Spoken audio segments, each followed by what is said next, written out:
Phase 1 includes the reopening of medical services like dentists, optometrists, and physiotherapy with some precautions. Some outdoor activities like fishing and boating will also be allowed, and eventually golf. Phase 2 is set to begin on May 19th. That will see the reopening of clothing and shoe stores, florists and stationery shops, as well as hair salons and barbershops. The start of the next 3 phases will depend on the rate of COVID-19 transmission, but physical distancing measures will remain in place during all phases. So when can people in all provinces expect a full return to normalcy? Prime Minister Justin Trudeau says that won't happen without a vaccine.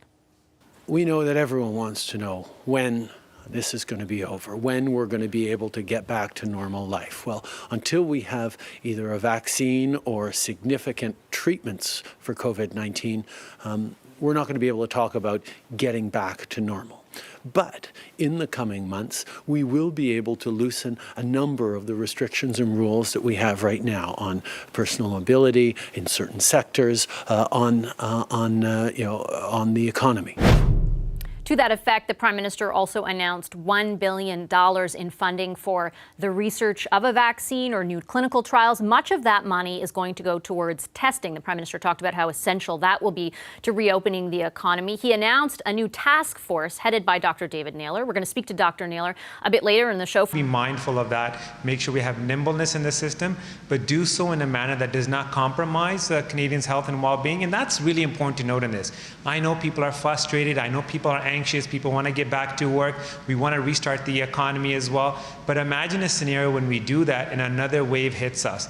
We can't afford to continue to stop and restart the economy. It's costing Canadians a lot of money. It's putting a lot of stress on Canadians. And so when we rethink the restart or we plan the restart, we got to do it in a manner that's consistent based on, like I said, coordination, these principles that you highlighted that we want to have with the provinces and territories, and we'll unveil them in a manner which we believe will make sense and do it in a manner that's good for Canadians. So what does that mean? Can you be specific about what you mean by in a manner that's good for Canadians? Does that mean that those guidelines are coming in a week, in 2 weeks, in a month? Those guidelines will come at the appropriate time when we feel that we've flattened the curve, that we've dealt with this healthcare crisis. Remember, we're dealing with this situation for months, not weeks, and we recognize that we need to take an approach that takes that into account.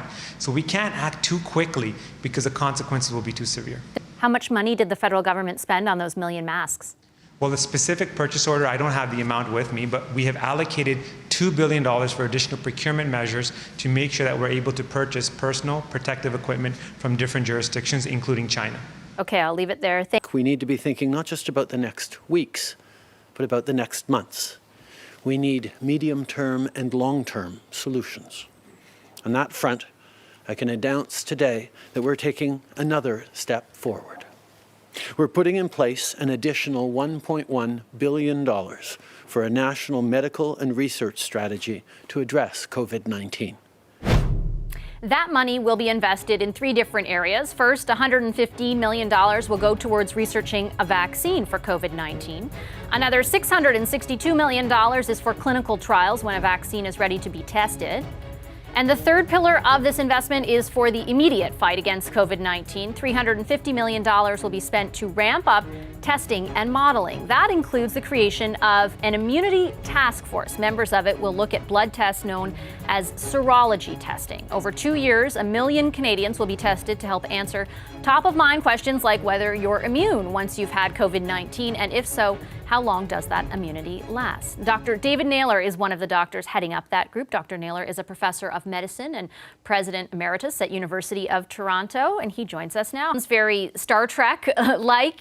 We were all sort of on the edge of our seat, I think, thinking about testing and how it will unfold. How will this task force factor into that? What exactly will you be doing? So this task force addresses the hidden part of the iceberg, as it were, of COVID-19. If you think about this bug, it's been very unusual in that large numbers of people appear to get the illness and are identified by swabs, the nasopharyngeal swabs. And that's the tip of the iceberg we see. Some 40,000 Canadians have been identified. But there appear to be many more than that who have the infection with very mild symptoms or no symptoms at all. And that's important to understand. It's amazing how little we've learned about this virus and then understandable perhaps because it's only been with us for 3 or 4 months as a human disease. So if we get to understand just the rest of the illness and its prevalence, that means we have to test not just for people who have the virus today, but people who had it a couple of weeks ago or 3 weeks ago. The only way to pick that up is by testing them for antibodies against the virus. That's the serology, the testing to look for signs of immunity against the virus. Very important to understand the course of the epidemic ahead. Also helps to think about vaccination, who's vulnerable. Will help with identifying some of the individuals on the front lines, like healthcare workers, to see if they're protected. And of course, there are populations like children, where we're still learning just how prevalent the virus might be in kids because they seem to have very few symptoms at all. So how will, pardon me, go ahead. No, lots to learn. On that, how will the learning, I guess, unfold is what I'm wondering. We were told 1 million tests rather over 2 years. How will who gets tested be chosen and what happens with the results? Will the task force analyze those as well? Thank you very much. That's a key question. So obviously we have to start by getting a sense of just how many people have been infected in the past and what the background immunity is. That's important strategically. So probably out of the gate, we'll have to do some testing across the country, smaller samples than we'd like, but to just get some estimation of how many people have had this disease that we didn't know about. And that'll help us plan. Beyond that, however, we are going to have to start to take deeper dives looking at the vulnerable populations, at seniors, long-term care residences, Indigenous communities. We have to figure out whether rural and northern communities, as we would expect, have less immunity than some of the big cities where COVID-19 has really taken a large toll. So there's lots to learn, and we'll sort of start with a few sweeping analyses, sampling widely, and then deeper dives. The other thing I think I have to emphasize, Bashi, is that we need to understand more about what the tests mean. There are a lot of assumptions being made about immunity, passports, and certification, as if antibodies are immediate, permanent, and total immunity. And we really don't know that. We suspect they protect you, but it would be very important to figure out just how well and how long that protection lasts. So we'll have to follow people over time, and we'll have to get some laboratory research done to figure out how exactly we fight off this virus and why some populations and some people seem to be more effective at fighting it off than others. So lots to learn, important to guide how we manage the epidemic, and we hope eventually clarity that will allow individuals to make decisions. But the first steps really are to guide policy. As we get more certainty, we may be able to say to someone, well, you have a very good chance of being immune to this virus for a very long time.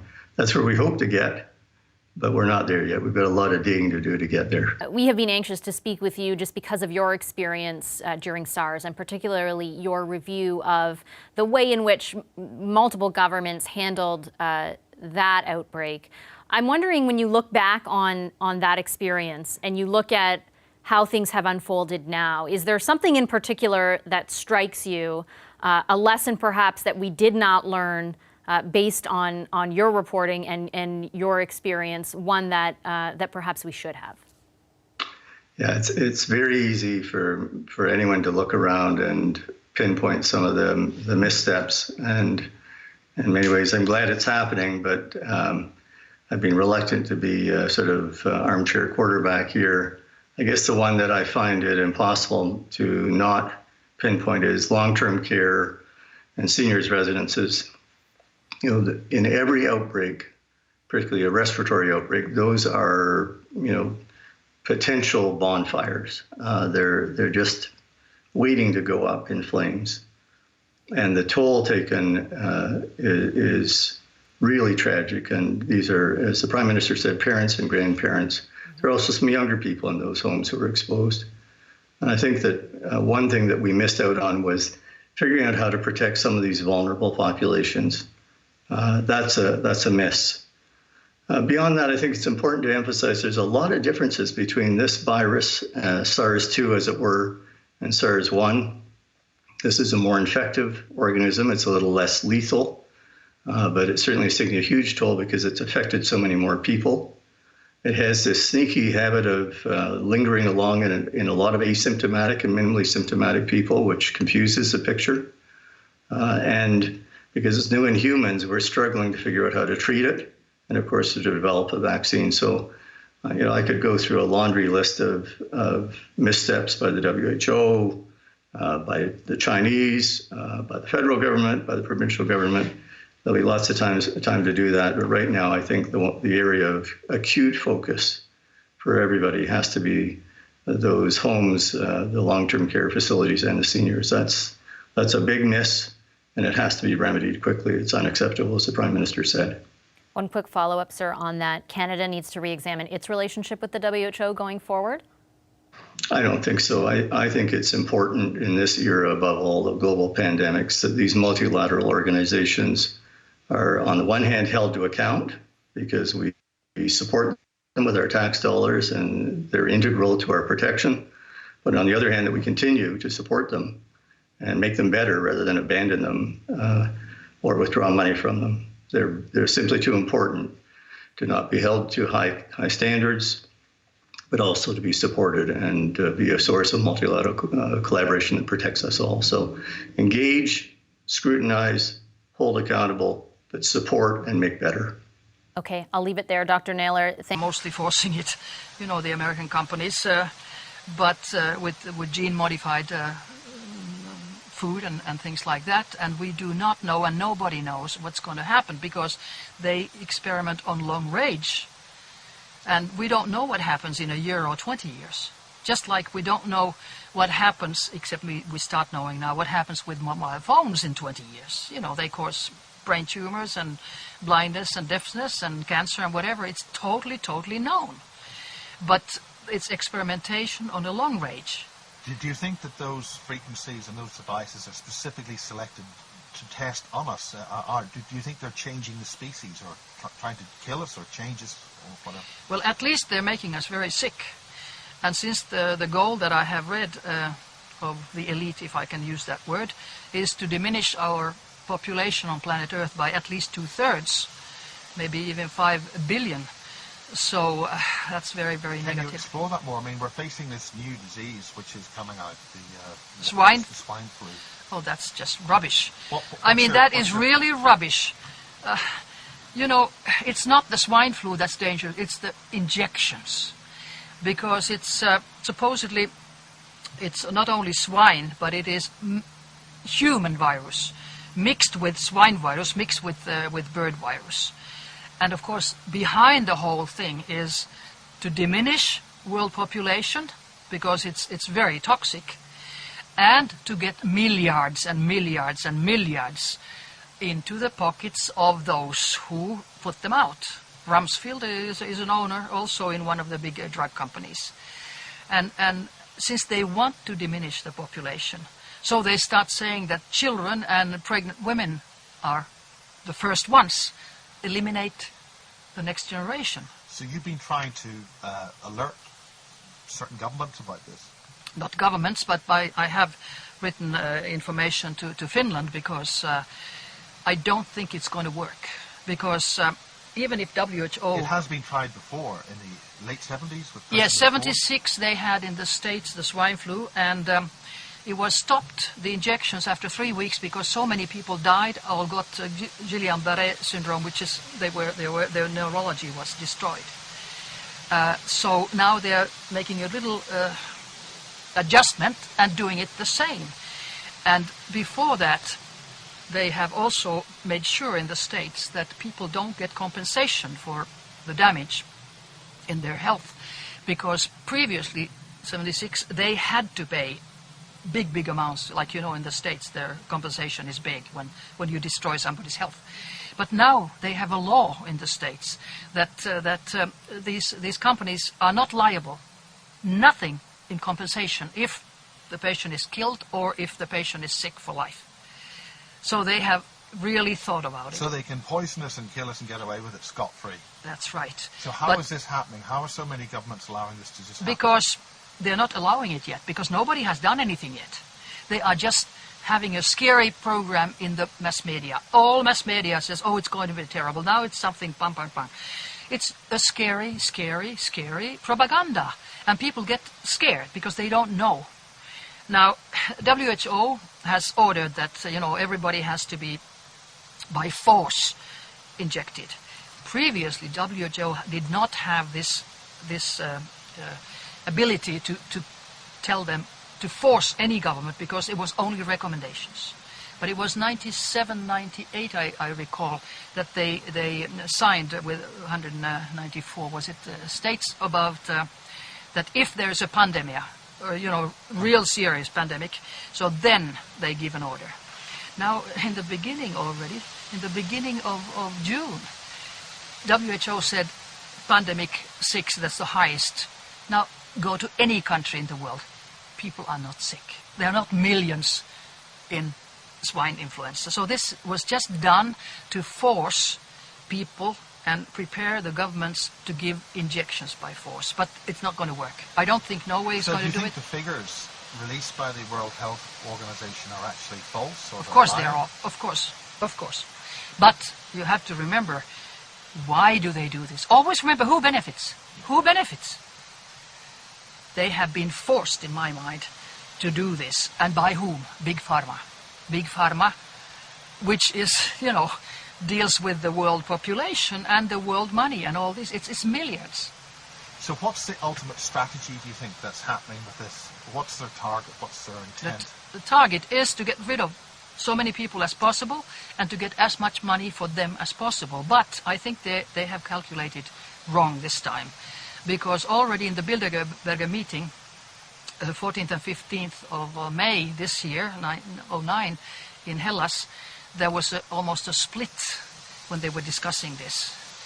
And I can well imagine that people normally, attending, do not always agree with Mr. Kissinger's plan to eliminate a great deal of world population. And now, for instance, yesterday, the Finnish government made a decision, changed laws, which is very interesting, changed laws that swine influenza is not anymore on the list of being a dangerous, serious, contaminating disease. And that means that, of course, then people have to pay for themselves. It's a money question too. But in my mind, of course, this is a legal question for the lawyers. But in my mind, if something is not a dangerous, contaminating disease, you cannot be forced to take an injection, right? So I think they were very, very smart. Also, I just read that from the Folk Institute of Health in Norway, that director had said that there has never been many meaning to force people to take, but they can take an injection, and I hope nobody does, especially not children, especially not pregnant women, and actually nobody.